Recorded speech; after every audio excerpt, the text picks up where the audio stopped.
What's going on, guys? It's your boy Daily Reacts here, and welcome back to another video. Now, normally I've been making these kind of videos on my main channel before I got terminated, but I feel like this is a subject I just have to tackle on a video in a very long time. I do have another video planned after I finish this season and then The Legend of Korra. So I've been watching the 2003 TMNT ever since I got this on DVD from my grandma for sending me $25, and I had like $10 left to get this thing, so I did, and it was like 50 bucks at Walmart. And I've been watching this for a very long time. Well, not a very long time. It's on the shelf with the other turtle stuff, but not on a very long time. I've actually been considering watching this show when people were recommending it to me. And to my good friend TV Bean, which I will mention at the end of this video, has always requested me to watch the show ever since I told him that I'm a big fan of the TMNT. I grew up with the 2012 show. I watched 4 seasons of the 1987 show, which I have the complete series as well.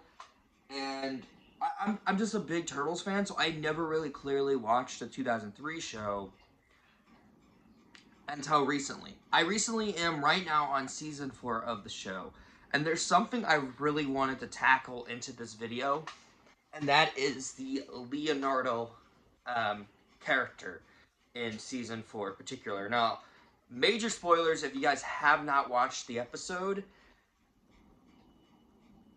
You gotta watch the episode, like watch the series, because there's gonna be major spoilers of the character in this particular video.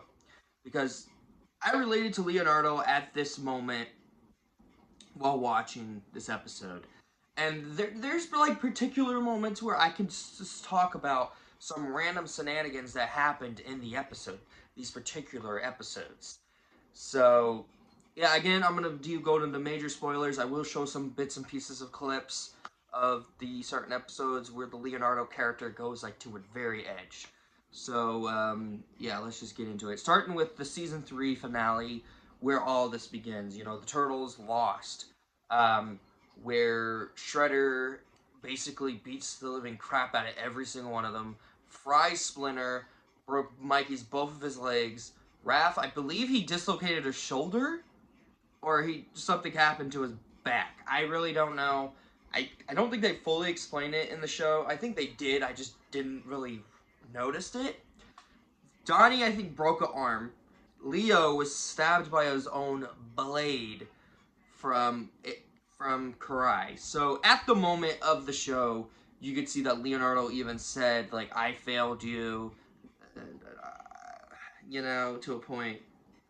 And we all thought he was going to be fine until season 4 went to a level of his character, you know. And I feel like now that I'm tackling this, I related that Leo at this moment for one particular reason. And that's learning of failure and what he learns early on, like later on in the season. So, what I'm going to say is, like, throughout season 4, Leo's been a bit of a change of a character.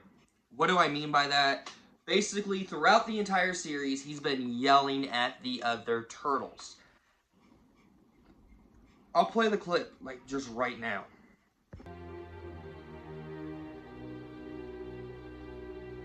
Come on, Leo, get in! Let's go home, bro.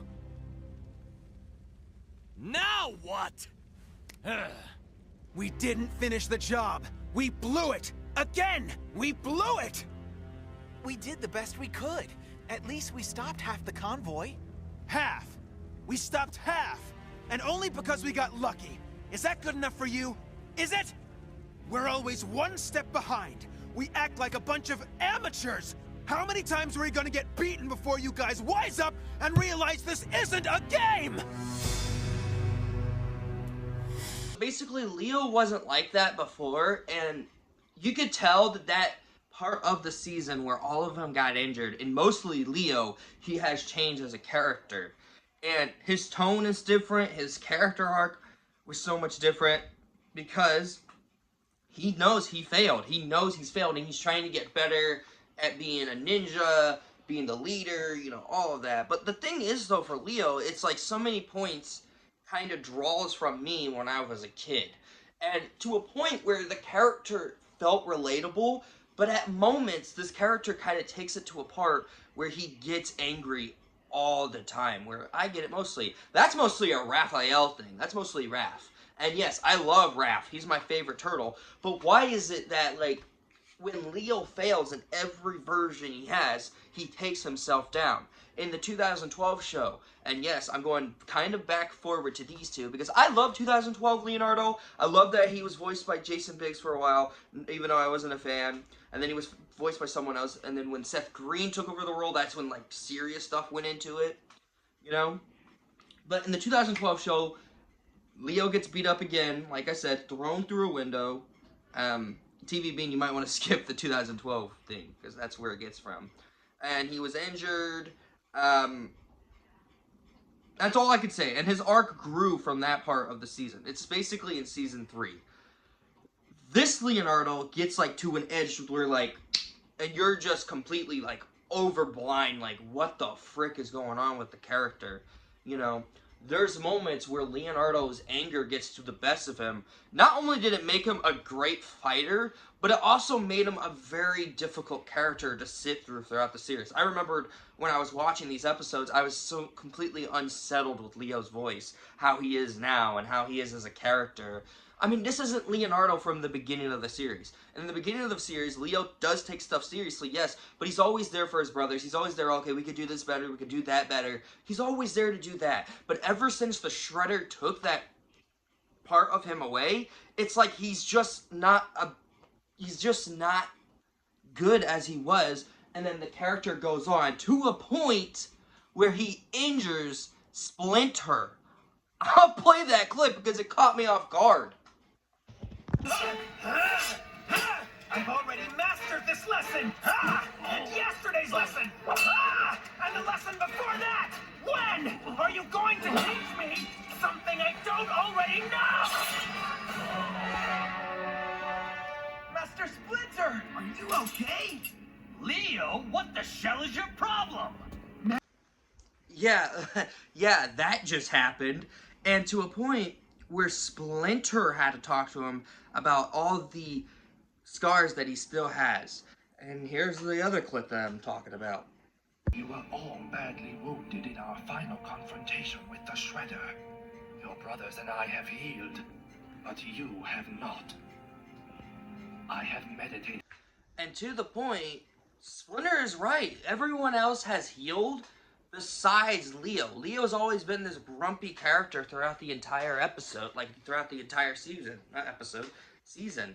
And that's basically because he's been dealing with failure. And the one thing that was holding him back, which we'll get into later on in the video. As we all know, if you guys don't know, Splinter puts Leo on a quest to go find the... I don't know what they called him. But, of course, Leo goes to Japan and finds the Wise One. That's what it is. The Wise Sensei, or Wise One.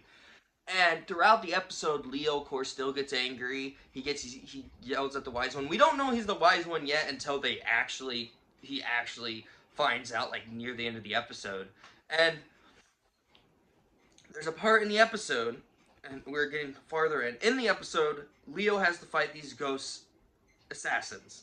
And basically, the Wise One said, just surrender, bro. Like, seriously. Of course, Leo at first did not, and then he's like, I surrender. And he's like, oh no, I failed. And he's like, that's part of being a warrior, is failing. If you can't learn it, I don't know what else you can't. And again, the next day they go in, and the Wise One says, are you worthy, Leonardo? And are you worthy? And Leo's like, heck yeah, I'm ready. I'm worthy. But he goes in and fight this rock monster, and when while fighting the rock monster, he's been getting these flashbacks to when that day happened. When Mikey, Donnie, Raph, and Splinter were all injured from the Shredder. He's like, it's my fault. It's my fault that all of this happened. The only person I was holding me back is myself. And he sliced the monster's face, and it turns out it was Leo. Because he's right. The only thing that was holding him back from ever being happy, from ever actually being a teenager, was himself. And throughout the episode, he learns that he's actually that rock monster. He's the one holding himself back from having fun. And yeah, Leo's arc throughout season 4 is by far one of the best written part of the show. And I just wanted to say, like, to the writers of the show, applause to you guys. Like, oh my god, that was one of the best writing, best written part of any episode I've seen in any show. Again, I love the 2012 show. I do. But I don't fit this in the shelf. I just knocked something down. But again, like, this show has one of the best writing in any show I have ever seen.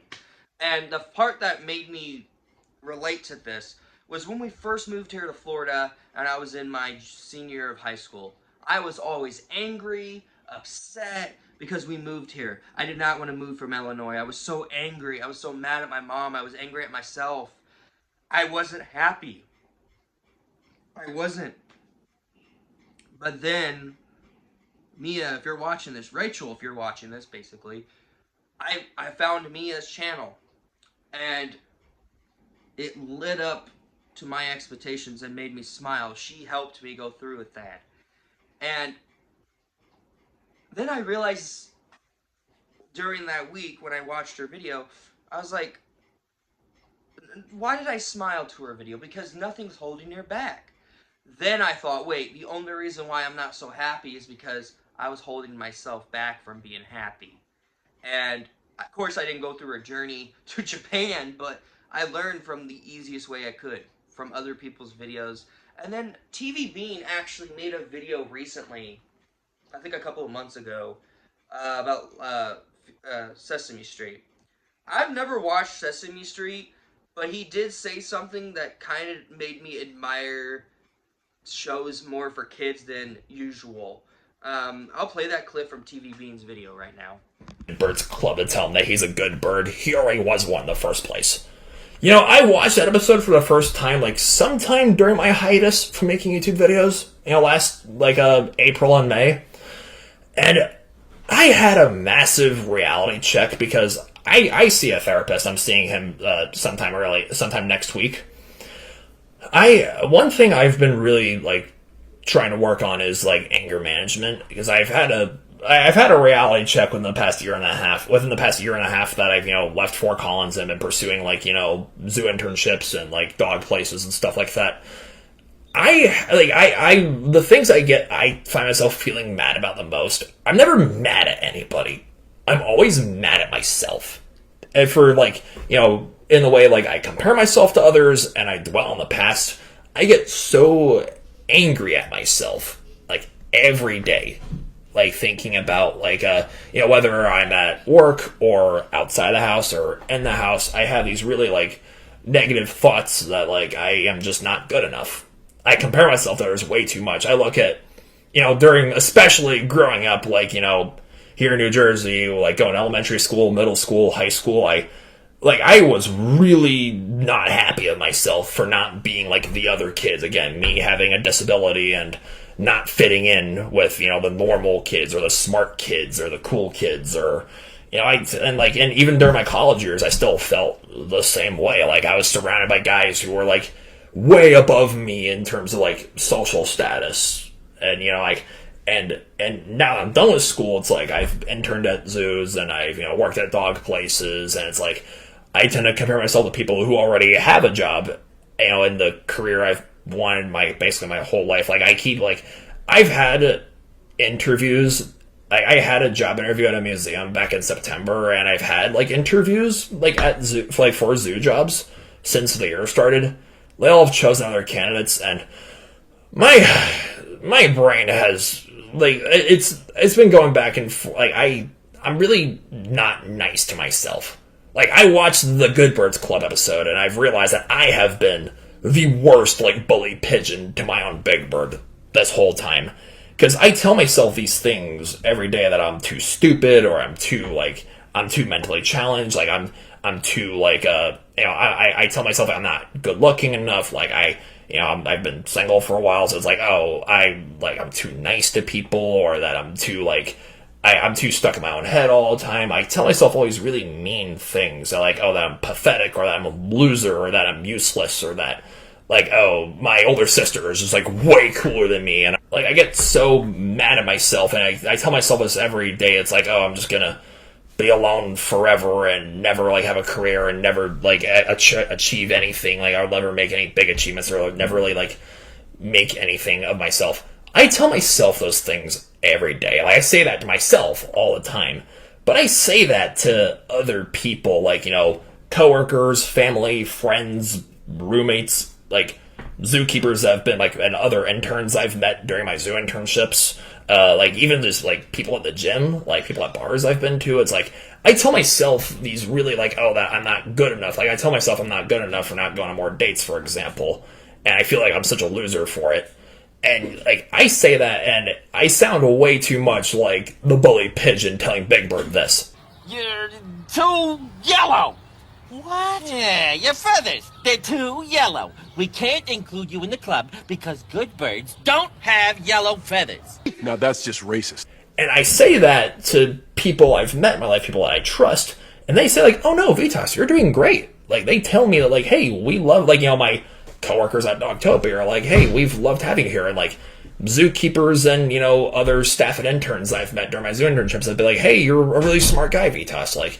And my family, my friends are all cheering for me, saying hey, I've texted my former roommates from Fort Collins a month ago, and they say hey, what you're doing is so cool. It's those people in my life have been they I say these negative things about myself to them, and they sound like Elmo telling Big Bird this. Well, Elmo doesn't think Big Bird's feet are too big. Elmo thinks they're just right. So Elmo, I know I'm late to this party. I know I'm late to. TV Bean was saying about Sesame Street was the same way how I felt when I was watching these episodes of 2003 TMNT with Leonardo, where I felt like that, where I wasn't good enough. I'm always angry. I'm always yelling at people. But then, as I succeed all these moments, it's to a point where I succeed a lot more than I usually did before, When I worked at Marquise, I was never happy. And then when I was fired, I was still not happy. I was angry at myself. It's it's all my fault that I got fired, this, and that. But really, in my opinion, when I look back at so many memories I had working there, they were not good memories. So I was okay, good grief. But the thing that was holding me back was myself. That's what TMNT did, 2003 TMNT did with the character arc of Leonardo. And I love that very much about the show. Overall, you guys know I related to this part of Leonardo more than I did with any other interpretations of Leonardo. Yes, even more than the 2012 Leonardo. And all I'm going to say, after I take a break from Season 4, and after I finish The Legend of Korra, I'm heading directly back to this show, and to see what more arcs they could tell, because the writing in this freaking show is so well done, so well received, and this character right here is actually my second favorite turtle, most definitely, for any certain reason, and it's thanks to this show. The 2012 show did it too. This is actually my number one favorite interpretation of Leonardo, without a doubt.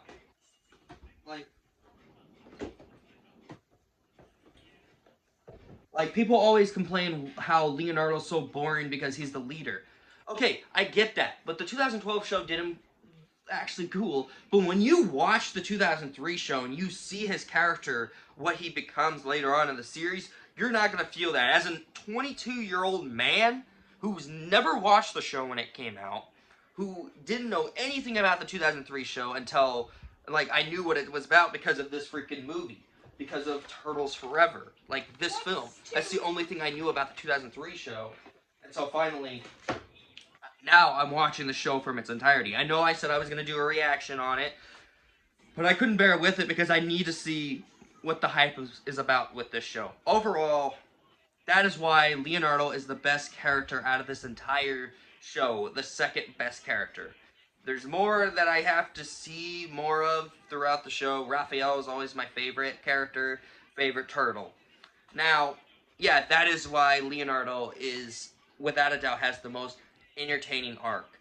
And thank you guys so much for watching this video. I highly hope you enjoyed it. If you guys want more videos like this, let me know. I am going to work on another video after I finish The Legend of Korra, which is something I'm going to be working on very highly. Now, I am going to do One Piece with Seth. I have to cancel it again today because I was super tired. I went to go see Deadpool and Wolverine very early today, so give me a break. Also, believe it or not, TV Bean is finally going to check out the 2012 TMNT, but sadly he will not check it out until he moved to the place that he's moving to now. He's moving again from New Jersey, from his parents' house again. So if you guys want, go subscribe to his channel. I highly recommend it to check out his review of the 2012 TMNT. I highly recommend it. TV Bean, you're an awesome friend. You're an awesome dude.